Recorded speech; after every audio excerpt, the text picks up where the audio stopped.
Ramakrishna sister, can we start? Hello?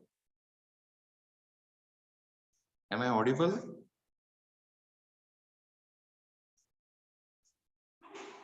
Right.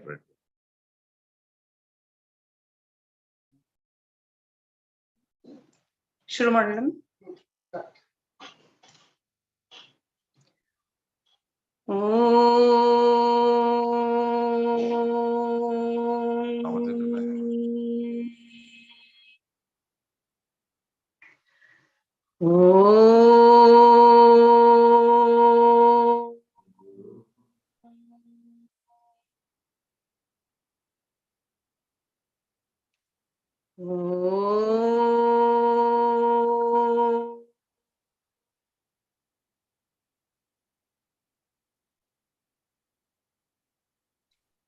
Om Gam Ganapataye Namaha.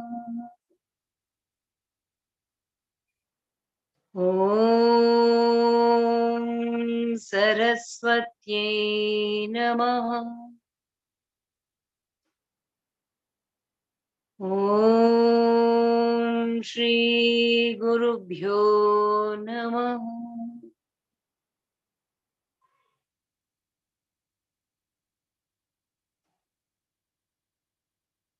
I invite each one of you for this Jnana Sudha series on Dnyaneshwari. And today's speaker and one who is going to take us through, guide us through Dnyaneshwari is Shri Chakor Baviskar ji. We are really fortunate that we are having the series of lectures on Dnyaneshwari, which is the commentary on Bhagavad Gita, with which we all can correlate with our life and experiences of life. So it's my fortune and pleasure to invite Shri Chakor Baviskar ji.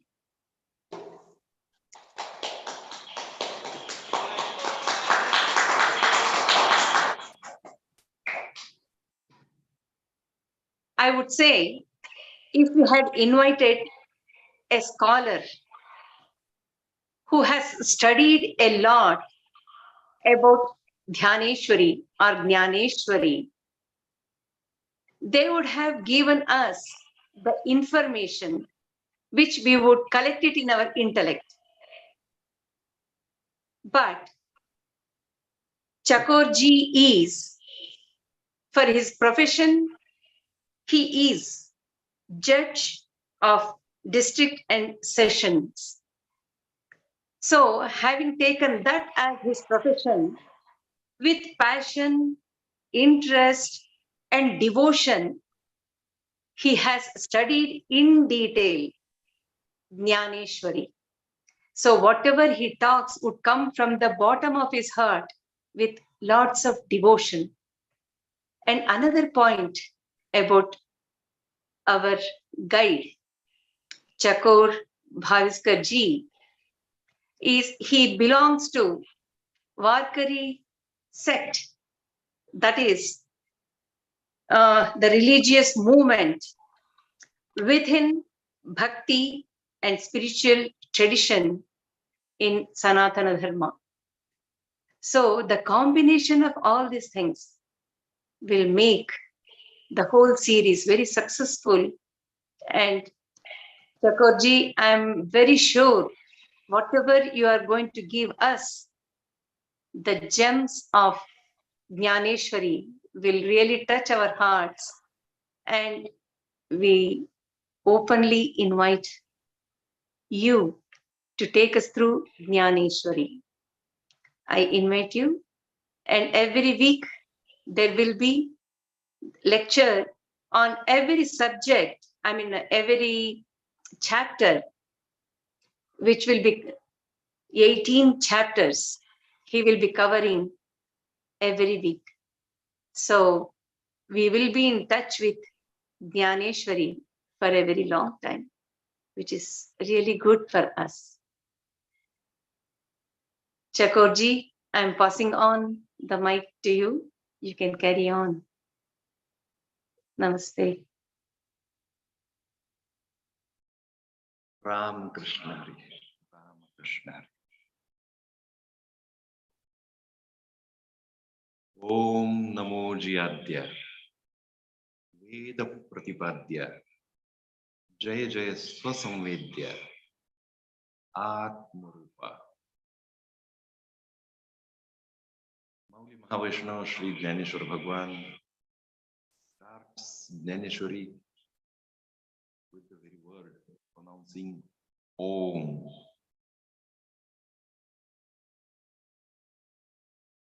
Om is considered to be the first sound which came into existence with existence of the universe itself.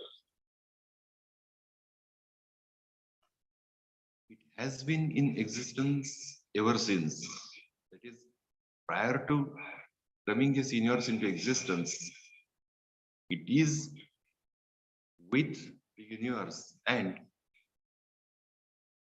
it is said that it will remain in existence even though the universe vanishes.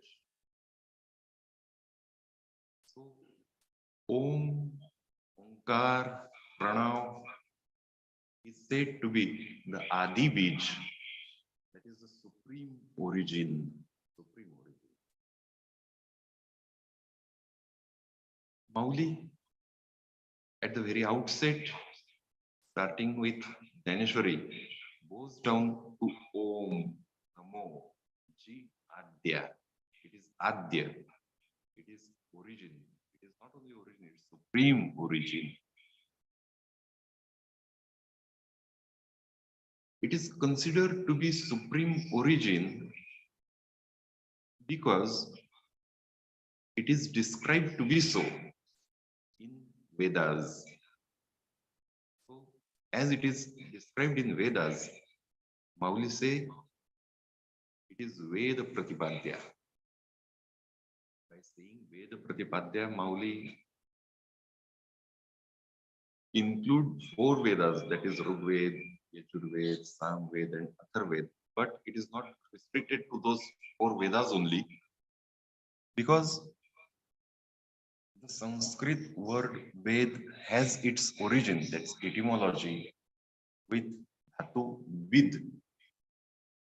Vid means knowing something, to know something.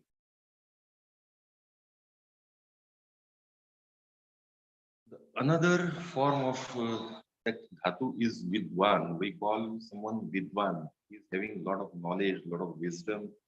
He is said to be vidwan. Vidwan, who knows something. But in our culture, vidwan is said to be who knows that tattva, that supreme power, that almighty, omniscient, omnipotent, we say. So, not only in the text like Vedas, 4 Vedas,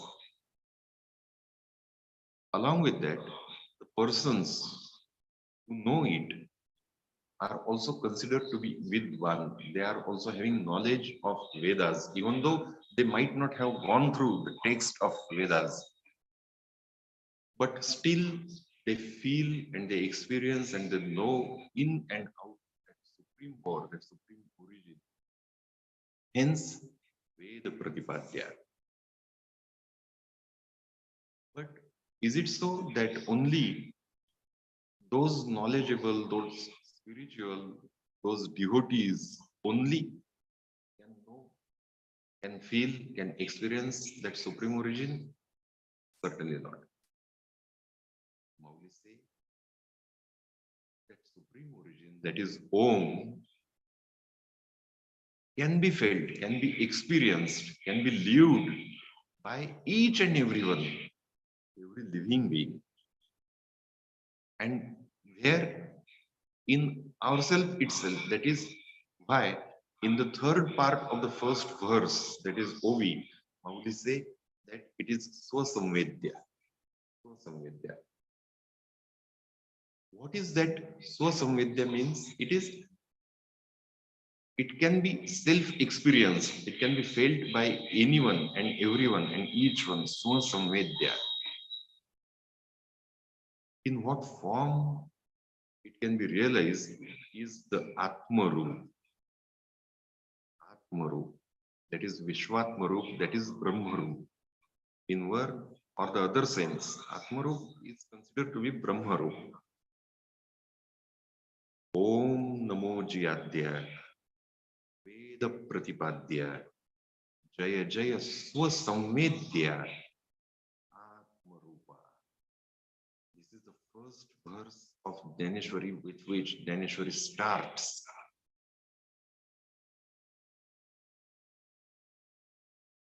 For those who know, Dnyaneshwari starts and ends on this very first verse. Because what we can say, see, we know seed of huge banyan tree is very small. Vatavruksha, we say Vatavruksha. Its bij, its seed is very, very tiny, very small. But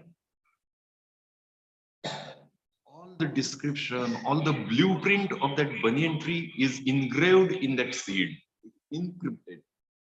The scientist who has all tools and apparatus and all machinery and has all knowledge to decode that seed can very well say that how long that tree is going to live.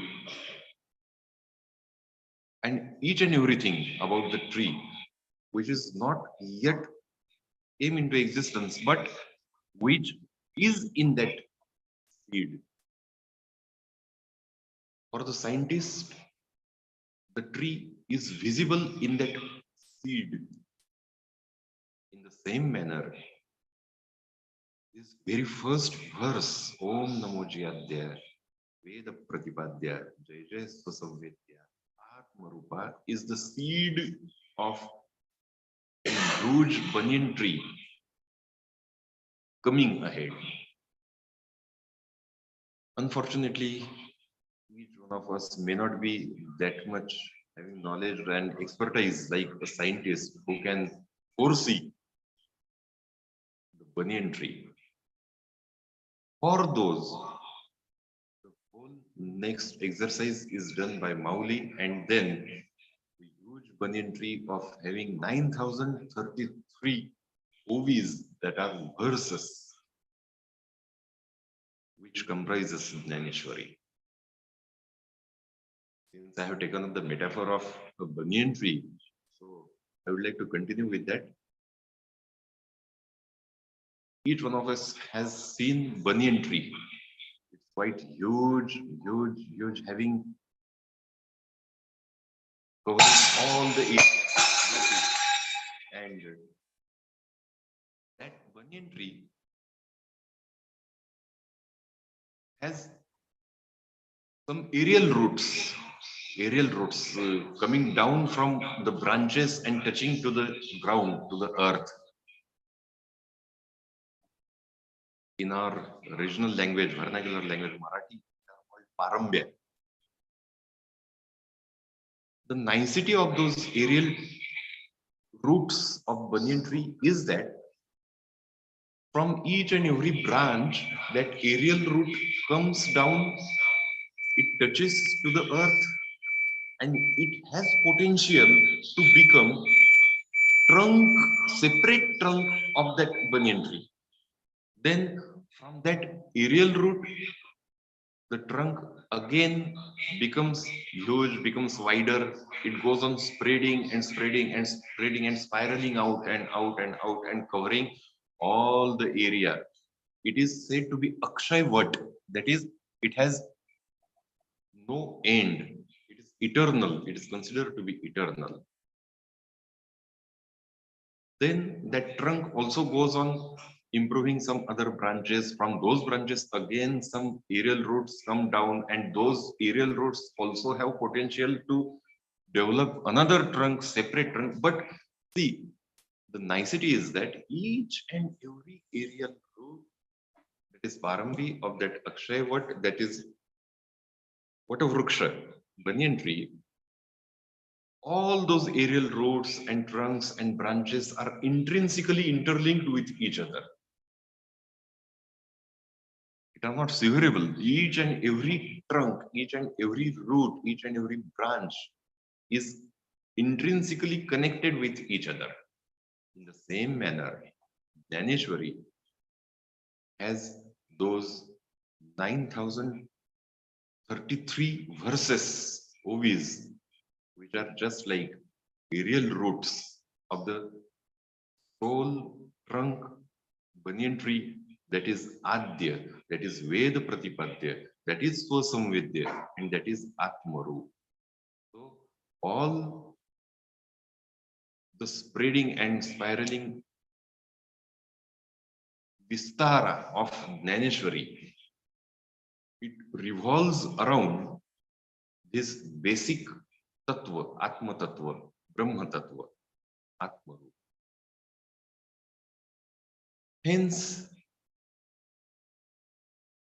Henceforth, all the journey is a sadhana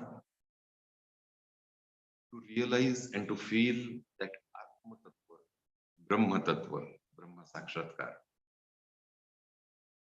We start from this very verse, Om Namo Jyadya, Veda Pratipadya, Jai Jai Swasamvidya, Atma Rupa.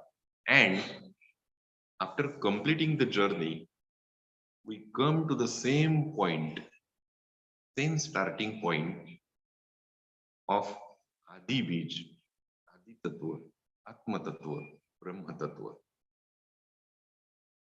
One may say that if we are starting from the same point and coming down to the same point itself, why to do the journey? Why to have the pains of traveling? It's not so. Because though we are starting from the same point and coming to the same point, meanwhile, the whole big, huge, universal circle of sadhana gets complete. And by that completion of our sadhana circle, Paramartha, we also get complete. That's why we have to do this exercise. In coming days,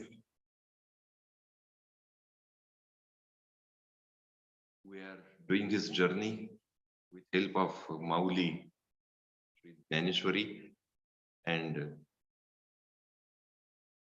as we have started our lecture, Sister Alaknanda, by pronouncing Om for thrice, and then pronouncing, hailing Jai Jaikara of Shri Ganesh. See, great minds think alike, it is said. Great minds think alike. And the universal truth is universal everywhere, every time, for everyone. Mauli also starts Jnaneshwari with Omkara. And just after pronouncing the first verse, that is the first Ovi, Mauli also then in the very second verse hails Lord Ganesha. Deva tuchi Ganeshu, Sakalmati Prakashu, Mane Nivrutti Dasu, Audhari Zoji. Because that Atmarup, that Brahmarup, is somewhat abstract. It cannot be felt, it cannot be experienced, it cannot be seen by each and everyone. So it has to take some form. And if, according to Mauli, that Adi Bij, that Adi Tattva, that Omkara, that supreme origin has to take some form, Mauli thinks, Mauli depicts, it will take a form of Lord Ganesha, which is having 6 hands, having Shad Darshana in each of those hands. And then Mauli goes on depicting, describing the Omkar Swarup Ganesh in the coming Ovis. I'm really thankful and I express my gratitude from deep bottom of my heart that I'm really very grateful to Dhyan Sudha, Sringeri Vidya Bharati Foundation, Canada, and all its organizers. It may sound some cliche that saying, I'm really blessed and privileged and honored to give discourses on Dnyaneshwari, even though it sounds cliche, but the fact it is, I'm really very, very grateful. I'm aware that all you audience listeners are quite well versed in Vedanta, in Bhakti, in philosophy, in Tattva Dnyan, a great philosophy of Adi Shankaracharya. I am also aware all of my limitations. I know that you people come from the elite intellectual class of the society, and perhaps Jnaneshwari deserves such audience like you, Pradnya, Sudhya, Bhadrosh, who have some basic pre-qualifications, you may say. Sister Alaknanda, in our very first interactions, when I had said her that Jnaneshwari is like a huge buffet in the philanthropist's house, which caters each and every taste for each and every one. And she likes that metaphor quite well. But still there are some conditions. No doubt that buffet at the philanthropist's house goes on 24/7, round the year, round the centuries. But at least we have to remain present there. We have to go to that venue, that is Jnaneshwari. That is the first qualification required. Then we have that appetite, jnasa. We have that hunger to listen, to imbibe, to grasp that Jnaneshwari, the Tattva Dnyan. And then we must also have the capacity to digest it. Otherwise, the whole exercise will be a futile exercise. So, these pre-qualifications are required to be fulfilled for Jnaneshwari. I know that you all members of this august gathering are having all these adhikar, that is pre-qualification, that is preconditions you are fulfilling. The only problem is with myself only. I'm well aware of my limitations, though the buffet of Jnaneshwari at the house of this philanthropist Jnaneshwar Mauli is full with each and every eatable, whichever is possible under sun. And though you all listeners, you all members are having that appetite, that capacity to digest, and you can feel all the shadrasa of each and every pakwan, each and every catering food. However, his servant, that is myself, the waiter, is very weak. My utensils, my serving pots, my serving bowls are full of dents. It are having all holes, just like a strainer, you may say.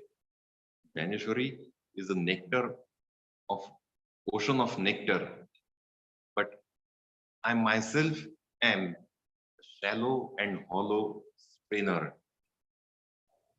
So for me, it's a futile exercise to try to take something from that ocean of nectar in the strainer, that is channi, and to serve you, to attempt to serve you. But even though I am able to serve a single drop of nectar and it reaches up to the deserving listener, my exercise will be fulfilled. I would be grateful. So we are starting Jnaneshwari series lectures on Jnaneshwari.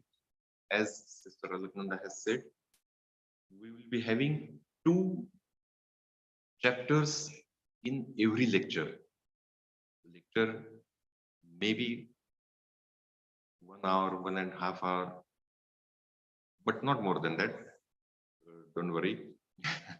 We are having very short time for that. So I have not given the biography of Jnaneshwari or Jnaneshwar Maharaj because I presuppose many things that each one of us know that biography of Jnaneshwar Mauli, how he is incarnation of Bhagwan Shri Krishna itself, how he has taken bodily form on the same date, time, place, tithi, and all details of Panchanga on which Bhagwan Shri Krishna has taken bodily form on this earth. And what Jnaneshwari is, it's a depiction, it's a commentary on Srimad Bhagavad Gita. Every basic we know. See, to learn, to understand, to go through any Sadgrantha, it is said 3 parts are there. The first one is Shabda Parichay, knowing the words,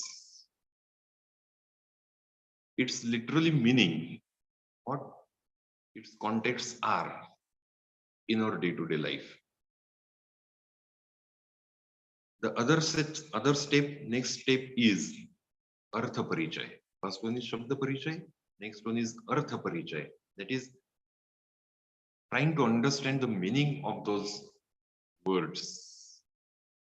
Then the third stage comes that Bhava Parichay. Again, there are some other steps also, that is Artha Rupata and Bhava Rupata. Arthavatta and Bhavavatta. That is becoming the text itself. That is the ultimate step, last stage. But I'm not possible to go through each and every single word of each and every ovi, each and every verse. So I'm avoiding Shabda Parichay, complete Shabda Parichay, full and fledged Shabda Parichay of each and every verse, each and every ovi. The natural corollary would be, again, it is not possible to depict meaning of each and every verse. What I have decided to do is that to give you introduction of Bhav of Jnaneshwari, what Mauli wants to depict. Of course, as per my capacity, as per my own limitations, whatsoever I have understood by these years. So, how Jnaneshwari is an extension of Srimad Bhagavad Gita. I may not compare Bhagavad Gita and Jnaneshwari. I may not compare other commentaries on Gita with Jnaneshwari.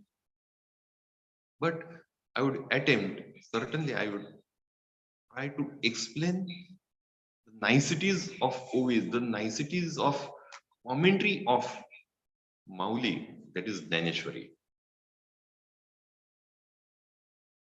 The force and fragrance of the language, the force and fragrance of the metaphors, the examples, the style, the poetry, the beauty of composition, each and every verse in itself is full with each and every potential of each and every huge banyan tree. Mauli himself says that ये अक्षरे नवती देखा ब्रह्म साम्राज्य दीपिका अर्जुना लागी चितकळिका प्रकाशली श्री कृष्णे. That is, the verses of Jnaneshwari are not just words. The words are made up of letters. The letters are not just letters, alphabets. It are full of Brahma Samrajya Deepika. Each and every verse, each and every word, each and every letter, each and every alphabet, Mauli says, full with Brahma Samrajya, Brahmananda. It has power to enlighten our soul, and it has power, it has capacity to give us the Atma Sakshatkara, Brahma Sakshatkara.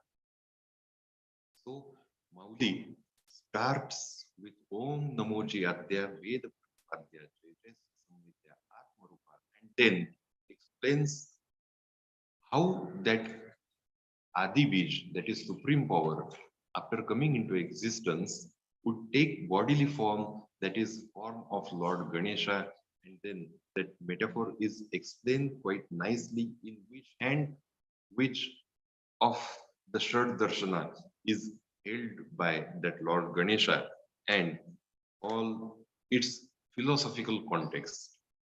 Then, after explaining that metaphor in details, Mauli then goes down to the goddess of intellect, that is Ma Sharda Saraswati. Ata Abhinav Vagvilasini, the Chaturyartha Kala Kamini, the Shri Sharada Vishwa Mohini, Namili Miya. Mauli goes down to that goddess of intellect, Shri Sharada Vishwa Mohini, Saraswati. Why? Because if that goddess gives her krupa to me, gives power to me, then only I would be able to comment on Bhagavad Gita. And that whole exercise is going to be fulfilled by the blessings of my Sadguru, Shri Guru, Nivruttinath Maharaj, hence, Hridayi Sadguru, जेणे तारिलो हा संसार गुरु म्हणूनी विशेषे अत्यादरू विवेकावरी. Mauli has a lot of love and respect towards his Sadguru, his elder brother Shri Nivruttinath Maharaj.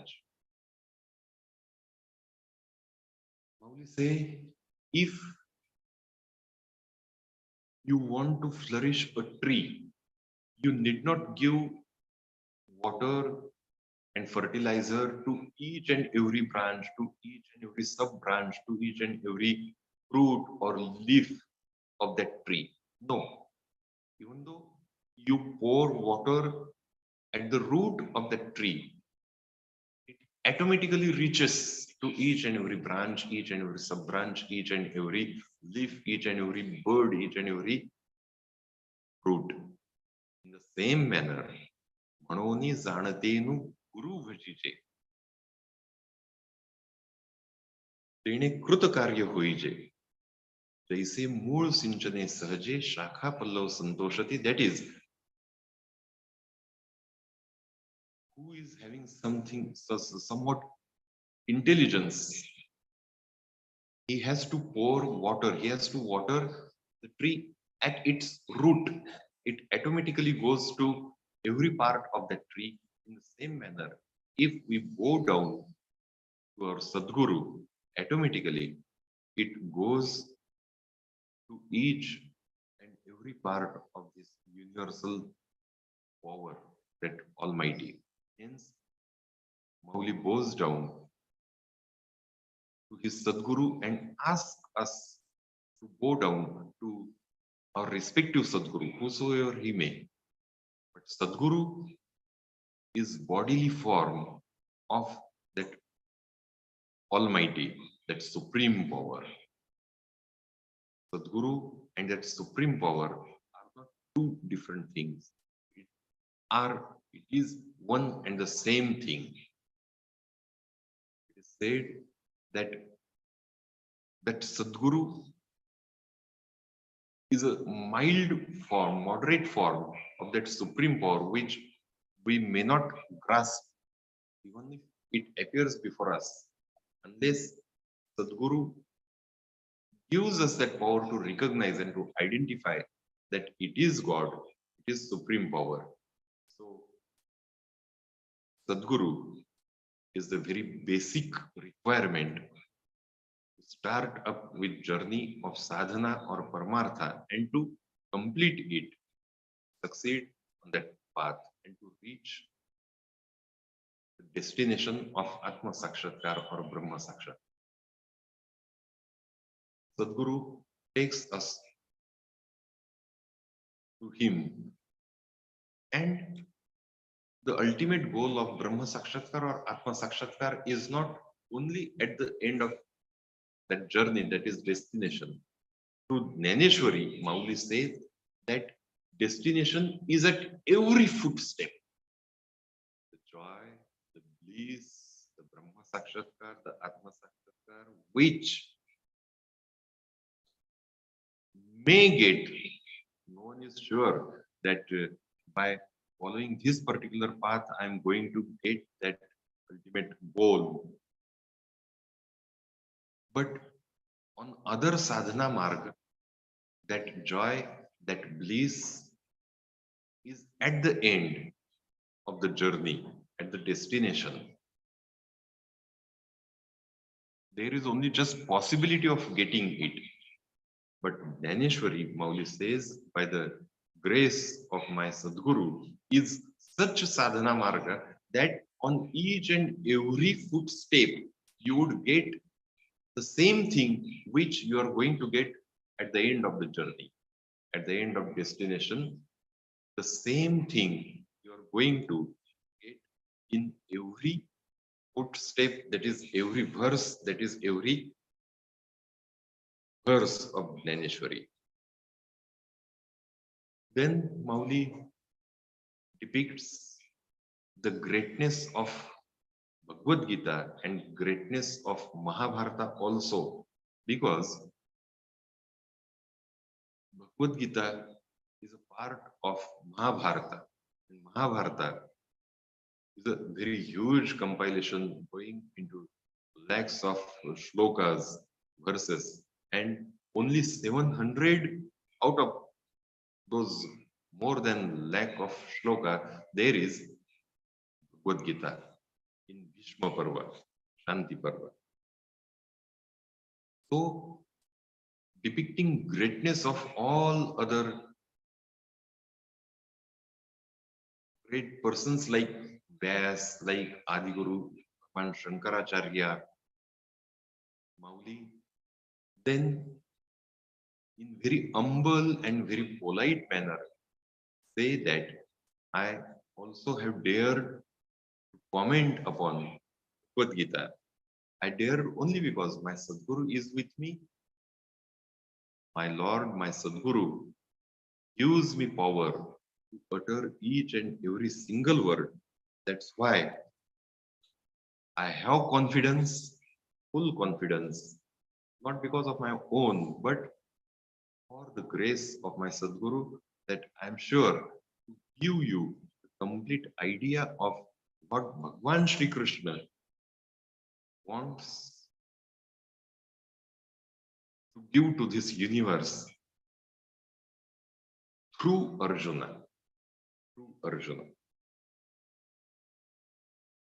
Mauli has very great respect towards Arjun as well, because it is he for whom firstly Bhagavad Gita came into existence. Lord Krishna has to narrate Bhagavad Gita to Arjun when the great war of Mahabharata was going on. Both the sides had gathered there to lead a war against each other, and that time Arjun become King Kartavya mode, that is why to wage this war, why to fight against each other, why to kill our own siblings and our Sadguru, our forefathers, our grandfathers, our maternal uncles, and all those friends and relatives and everyone, why to kill them? And when they all were having look of both the military troops, Kaurav Sainya and Pandav Sainya, that time Dhritarashtra was also getting that running commentary through Sanjaya, who was given Divya Drushti by Bhagwan Shri Krishna. So, after doing all these namans, so that supreme origin, Adivij, Atma Tattva, after bowing down to its bodily form, Lord Ganesh, after bowing down and doing Jai Jaikara, that is hailing Sadguru, Saraswati, Ma Sharda, Vyas, Adiguru, Shankaracharya, and each and everyone predecessor who have commented upon Bhagavad Gita, then Mauli takes up to comment on shloka of Bhagavad Gita. We all know that the very first shloka of Bhagavad Gita is of Dhritarashtra. Dhritarashtra Uvacha Dharmakshetre Kurukshetre Samaveta Yuyutsavaha Mamaka Pandava Shaiva Kim Kurvata Sanjaya. Dhritarashtra asks Sanjay that on Dharmakshetra, Kurukshetra, both the troops have gathered there to wage war against each other. What they are doing.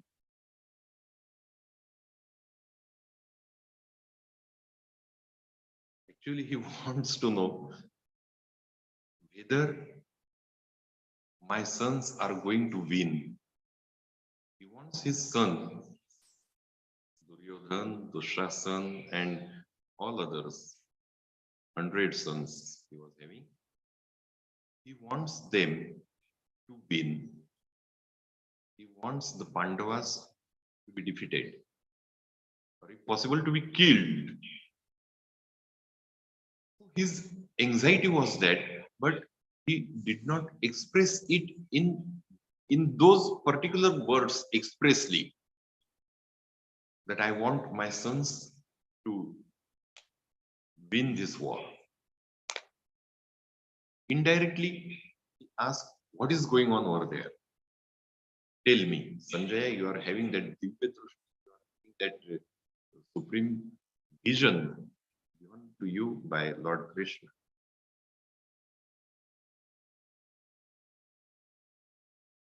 While starting commentary on Bhagavad Gita, actual Bhagavad Gita, Jnaneshwari starts up with commentary on this very first shloka, because the earlier 84 verses of Jnaneshwari are product of Mauli himself, of Mauli's own concepts of going down to Omkara, Sadguru, Ma Sharda, Saraswati, Vyas.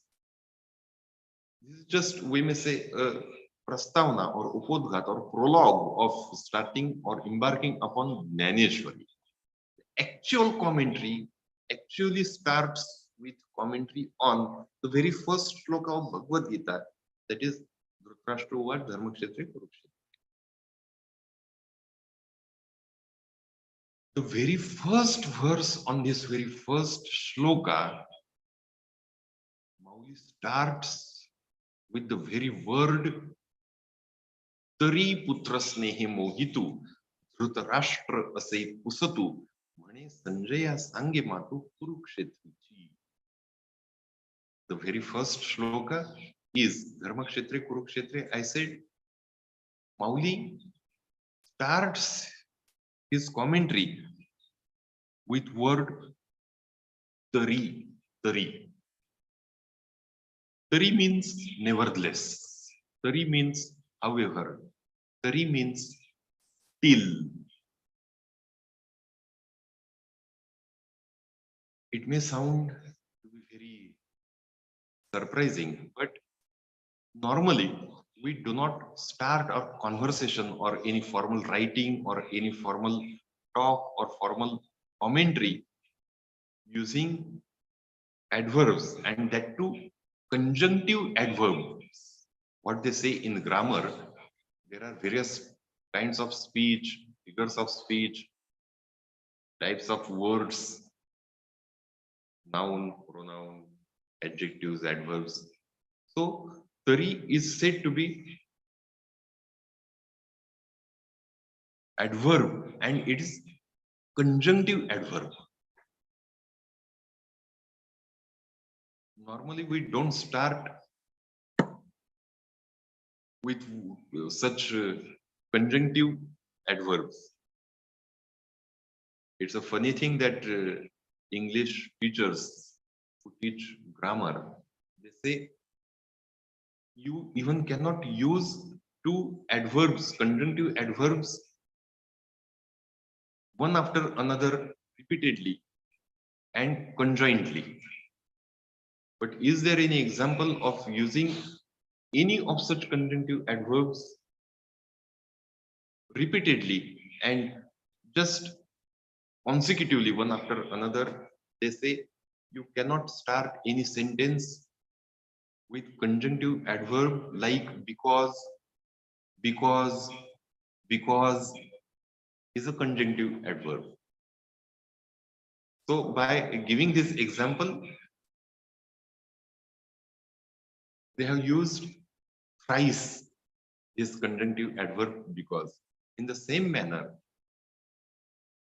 you cannot start directly our formal conversation or anything with conjunctive adverbs like nevertheless, because very funny thing had happened century ago, half of the century ago, or 1.5 century ago, when the Britishers had first came in India and they wanted to transcript or translate all our Sanskrit Sadgrantha into English. I had narrated these anecdotes in my earlier kirtan last month at the native place of my friend at Varud, that at the very first word itself, the Britishers stumbled. Not because they were not having knowledge of Sanskrit, but only because the conflict of culture. See, each and every of our Sanskrit grantha starts with some particular word like atha or athato. Okay. And you would be surprised to know this is conjunctive adverb. Conjunctive adverb. It simply means now. Athato or atha means now. Adiguru Lord Shankaracharya, while starting his commentary on Brahma Sutra, while doing Bhashya, Brahma Sutra Bhashya, has given a lot of commentary on this word atha. Acharya says, while starting Athato Brahma Jidnyasa, Athato Dnyana Jidnyasa, Athato Bhakti Vyakyasyam. Acharya says, Yata Shabda Anantaryartho Parigruhyate, Brahma Jidnyasayam, Anadhikaryatvat, Nadhikararthe, Shrutya Mangala Prayajano Bhavati, Mangalasya Chavakyarthe, Samanvaya Bhavat, Purva Prakriti Piksha Yasha, Falataha, Anantarya, Vyatireka, Iti Yathaha, Mangala, Nantara, Prashna, Yathaha, huge commentary of Lord Acharya. is there on the word atha, athato. It is conjunctive adverb, and no one starts elsewhere in the world with any such conjunctive adverb. Now I start with Brahma Jnaneshwari. Now I start with Bhakti Jnaneshwari. Now I take up Bhagavad Gita. Each and every Sanskrit Granth starts with Atha. Atha Srimad Bhagavad Gita. Each and every chapter even of Bhagavad Gita starts with Atha Prathamodhyayaha, Atha Dvitiyodhyayaha, Atha Tritiyodhyayaha.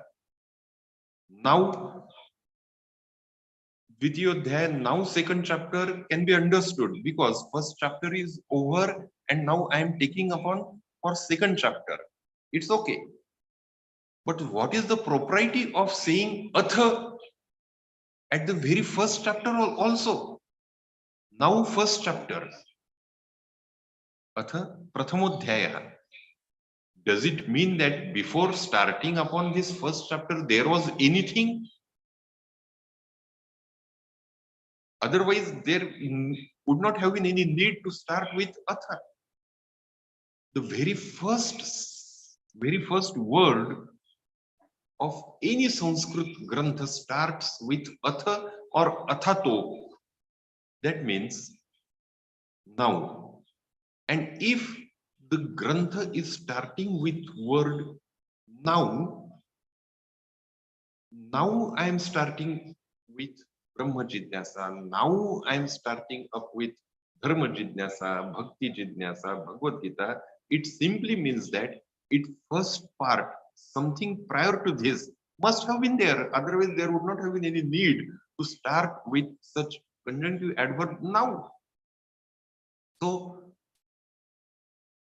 the bewildered Britishers, the translators, they surprised. They took search of the first part, first chapter, the beginning of the Grantha, which is never there. But what they thought is that these Indian people are they are foolish, they are not careful, they might have lost its first part, first half of the Grantha, and okay, we'll take another Grantha. The another Grantha also starts with Atha. The third one is also starts with Athato. The fourth, each and every, when they understood that each and every Sanskrit Grantha starts up with only Atha or Athato, then they took search of the logic. Why any such Sanskrit Grantha starts with now, the word now? Because up till now, what I have been doing in my life was just business, just doing all my family tasks, fulfilling all the worldly business I was doing. But I have now understood that it does not come to my help at the end of the day. And hence, now I have understood that it is futile exercise. Except the Lord build the house, the labor in vain you build it. So now I stop all those worldly business and now I concentrate upon Dharma Jnaneshwari. Now I concentrate upon Bhagavad Gita. Now I concentrate upon, now I take upon Dharma Jnaneshwari, Brahma Jnaneshwari, Bhakti Jnaneshwari. Hence, that much meaning is there behind the word Atha or Athato. In the very same manner, example in elaborate manner only because I want you people to know the power of words of Mauli. Not only words, even the empty space before the word, empty space, because in every transcripted word, in any text, before starting the actual text, before that actual text, there is of course blank paper. No doubt Mauli has meaning in his verses, in his OVs, in his words, in his letters, in his alphabets, but Mauli has meaning even in his blank, empty spaces before the word, before the text, before the alphabet starts. Mauli starts commentary on shloka by the very first word tari, that is nevertheless, that is still, that is however. Before that word, there is blank space, there is white paper, there is empty paper. It is bound to be. Before every starting word of any text, there is bound to be some empty space. But for Mauli, that empty space is not empty. When Mauli uses this conjunctive adverb tari, that is nevertheless, it has huge meaning. By using this adverb nevertheless, Mauli does character building of Dhritarashtra. How greedy is he? How selfish is he? How passionate is he about his own sons only? He is blind, we all know. He is blind.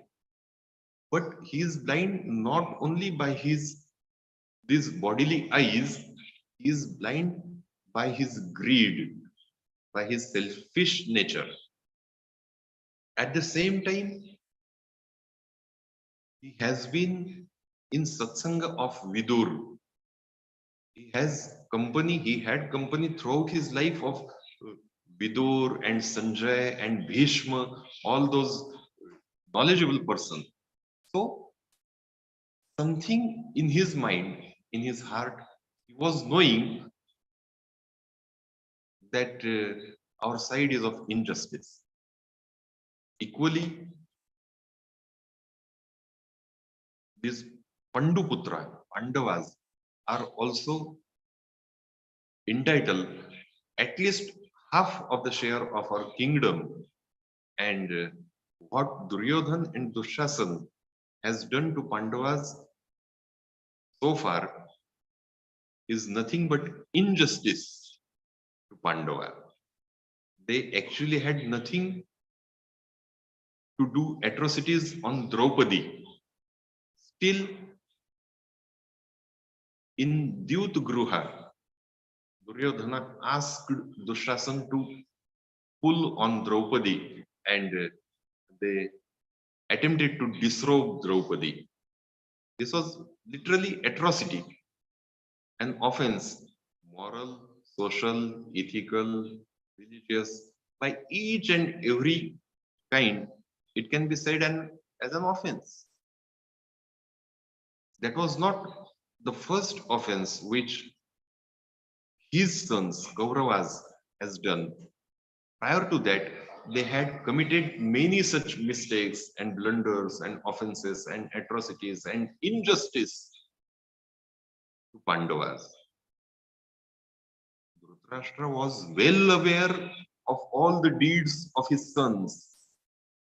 Still, nevertheless, he wanted his sons to win the war. This is the huge background behind the word nevertheless, behind the word however, behind the word tari, with which the commentary of Mauli on Bhagavad Gita starts. This is the first verse. Tari putra snehi mohitu dhritarashtra se pusatu mane sanjaya sange matu kurukshetrichi is the first verse of commentary on Bhagavad Gita, and it starts with first word tari, that is nevertheless, that is however, that is still. That's why Mauli starts with this conjunctive adverb tari. Then in the subsequent verse, Mauli changes the sequence. See, the nicety of Mauli is that it not only extends Bhagavad Gita, but it also gives some deep meaning, and it would be very daring or very arrogant on my part if I say Mauli even sometimes corrects or suggests how it should have been, because what Vyasa gives sequence is that Mamaka Pandavaschaiva Kim Kurvata Sanjaya. Firstly, Dhritarashtra says that my sons and sons of my brother Pandu, what they have been doing now. Dhritarashtra, by the words of Vyasa, by the words of Bhagavan Shri Krishna, or by the words of Bhagavad Gita, gives priority first to his own sons, Mamaka, mine, my sons. But Mauli knows that priority has to be given to Pandava, because they are the elder sons of the elder son in the generation. So Mauli changes that sequence. Je dharmalay म्हणजे तेथ पांडव आणि माझे गेले असती व्याजे झुंजाचे. This is the nicety of Jnaneshwari, and this is the correction, you may say, or suggestion by the side of Mauli, that priority had to be given to Pandava. Mauli changes that sequence, and thenceforth, then Sanjay uvacha drashtva tu Pandavanikam vidam duryodhanastada acharyam upasangamya raja vachanam bravit, and then all the description that who blow which horn, and to whose ratha there were how many horses, and what they were all doing, and how they were building confidence of each other. See, by going through all those warfield, all the depiction is there.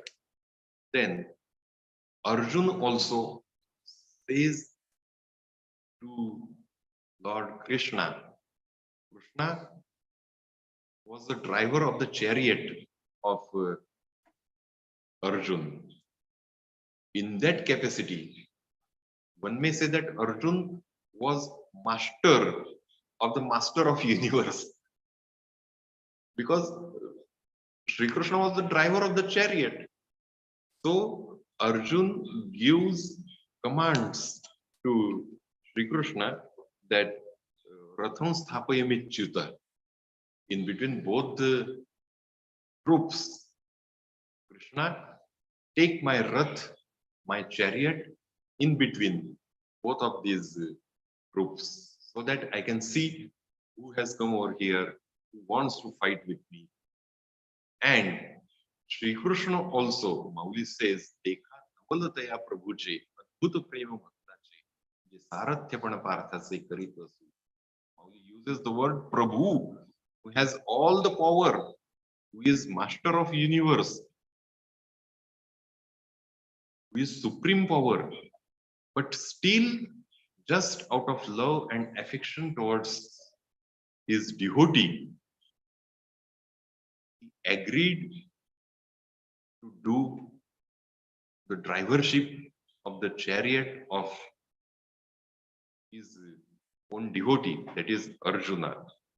And he has taken Arjun at his backside and has come at front side.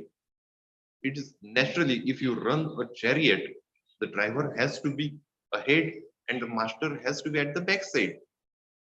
But Mauli takes this symbologically and symbolizes it, saying that before any calamity, Lord comes before us and he protects us from that calamity. What nature, what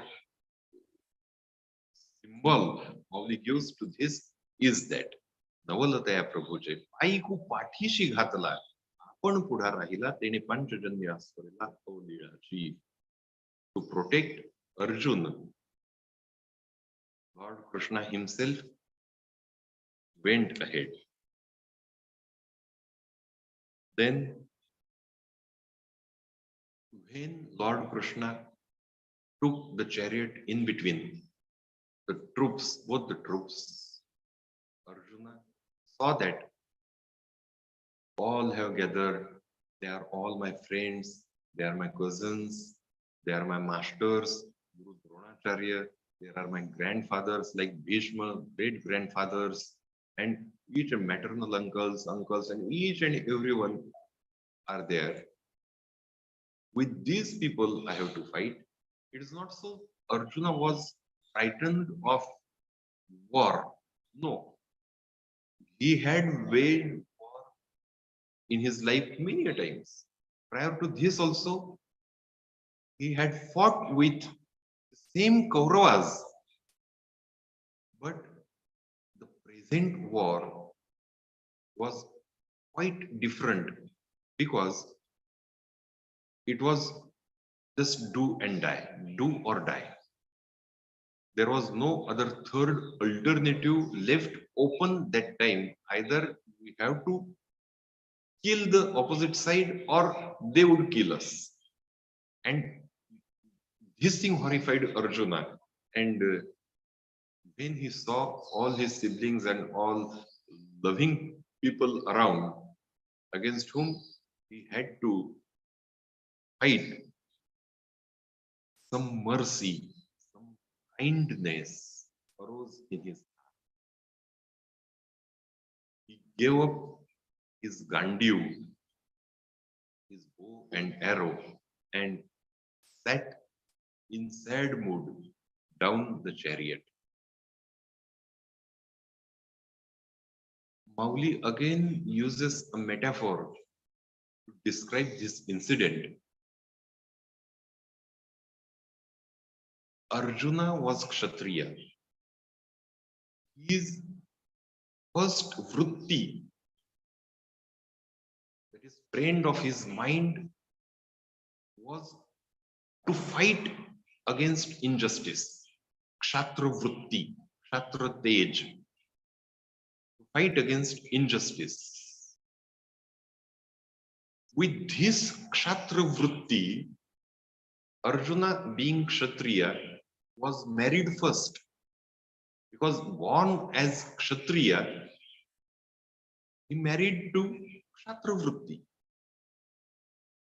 But he fall in love with another mistress like mercy, or kindness, daya buddhi, moha, maya. And then Mauli uses this situation and say the first wife, if comes from very high family, having great and royal traditions and all vices, all the virtues with her, she does not at all tolerate second wife to come to his master's mind, to her husband's mind. So when the Kshatra vritti, the first wife of Arjuna, saw that the second mistress, that is daya buddhi, is coming to the mind of my master Arjun, what the first wife Kshatra vritti did, she just left away the house of her husband. Sauti Matsar, we say that two wives, two swords cannot live in one pocket, no? In the same manner, two wives, they don't just tolerate each other. Kshatra vritti and daya buddhi cannot go hand in hand. So, the moment Daya Buddhi came to the mind of Arjuna, and that too, it was misplaced. It is not so that Kshatriya or Marathas, the Veer, don't have mercy. It does not mean that they are not kind. But when the time comes to fight, at that particular time, kindness is not expected. You have to fight. You have to become merciless. You have to kill your rival. That time, kindness is not virtue, it's vice. Otherwise, that opposite side is going to kill you. So, the Kshatriya has to show his brave nature at particular place and his kind nature at another place. He cannot misplace, he cannot join them. For that also, Pauli again uses a metaphor like, see, cow milk is just a medicine. It's just like nectar, amrut, boras. But if doctor has asked to avoid in Navajwar, if a patient is suffering from Navajwar, even though he cannot take milk of cow because it is apathya, it cannot have that kind of food if he is suffering from particular disease. In the same manner, Daya Buddhi is okay, mercy is okay, kindness is okay, but you cannot have it at the time of war. So the Kshatra Vritti left Arjuna and he just sat in sad mood and started saying that these are all my siblings, they are my all relatives and my gurus, and I don't fight with them. And what else is what else would remain if I fight with them and kill them all? I just don't want to live by killing them. I just don't want all the kingdom of my killing my own persons. So then, after throwing his gandiv, that is bow and arrow, he just sits down below the chariot and thenceforth he just gives some argument, some comments to Krishna that how waging war is not proper, what are its consequences, and so on. As long as his saying is personal, there is there may not be anything wrong with that argument of Arjuna, but to his personal feeling, when he attempts to give some philosophical note, philosophical tone, some philosophical angle, then Bhagwan Shri Krishna starts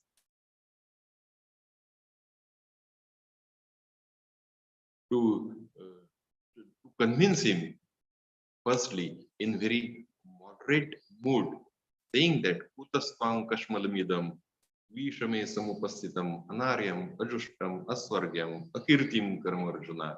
This is the first shloka of chapter 2. And in the second shloka, when Lord Krishna does not see any effect of his mild and moderate preaching over Arjuna, then Sri Krishna uses somewhat harsh word, Klaibya. Klaibyam masmagamah parthanai tatvayupapadyate. Shudraum hrudaya dorbalya tyaktotishta parantapa. Klaibya means impotent. Impotent means napunsak. It's a quite harsh word to be used to our friend or to our relative or for anyone. Using it is not proper.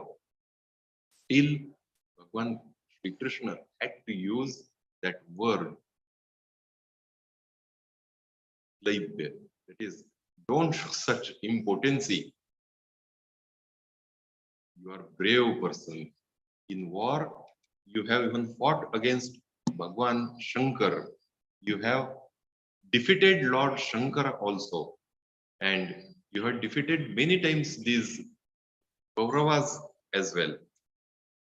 But still Arjuna is not convinced. Still he goes on arguing with Lord Krishna, saying that I am not Bhasmasur. Bhasmasur was the demon to whom Lord Shiva had given some power, that on whose head he would keep his hand, it would become into ashes, go into ashes. So Bhasmasur, just going on keeping his hand, went on keeping his hand on the head of his rivals and ruining them into ashes.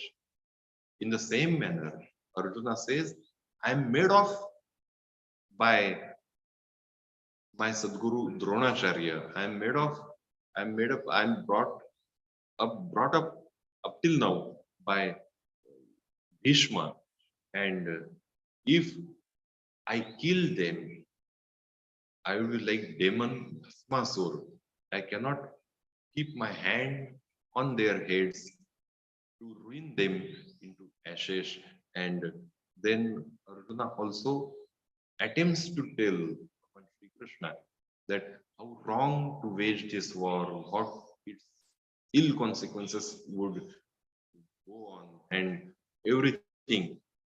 And then, when seeing that our moderate speech is not working, Bhagwan Sri Krishna takes upon Arjuna with somewhat harsh word. But still, Mauli says, even though Bhagwan uses such words, still in his heart, he has deep love and affection and compassion towards Arjun. How? Just like a mother scolds her son if the son is playing outside and there is quite heat around. That mother even beats the son and pulls him in the house, scolds him. Behind that beating and scolding, the mother has great love and affection towards her son, that he may not caught illness or fever. And that's why by beating and by pulling him, by scolding him, she takes him in. In the same manner, Mauli says, behind the harsh words of Lord Krishna for Arjuna, still there is great love. Firstly, if we take some medicine, it tastes very bitter. Small child does not want to take medicine because of its bitter taste.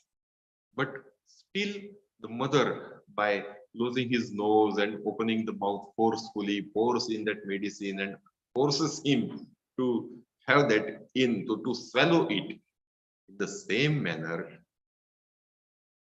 Bhagwan Shri Krishna uses some bitter words, pours forcefully into the heart of Arjuna, and as that medicine shows its effects after some time, the health gets cured, the disease goes away. In the same manner, Arjuna, who was suffering from moha, who was suffering from maya, who was suffering from misplaced mercy towards Kaurava, who never deserved, according to Shri Krishna and according to any common prudent man, we may say, they they were not deserving that much mercy at that particular time after doing all such and such injustices. So that disease had to be removed. That disease had to be cured. And for that, Bhagwan Shri Krishna then starts his Upadesha from the 11th shloka of chapter 2 of Bhagavad Gita. That is, Shri Bhagwan Vacha Ashocyan Nanu Shochastvam Pradnyavadan Bhashase Gata Sugata Sunsh Nanu Shochanti Pandita. So I suppose for today, this much is okay. And from the next discourse, we'll start from here. That is 11th shloka of chapter 2, and we'll cover chapter 2 and 3 in the next lecture, next pravachan. Is it okay? Because it's near about 7:20, 7:25, and you people also might have some assignments, and it's okay. Ram Krishna Hari.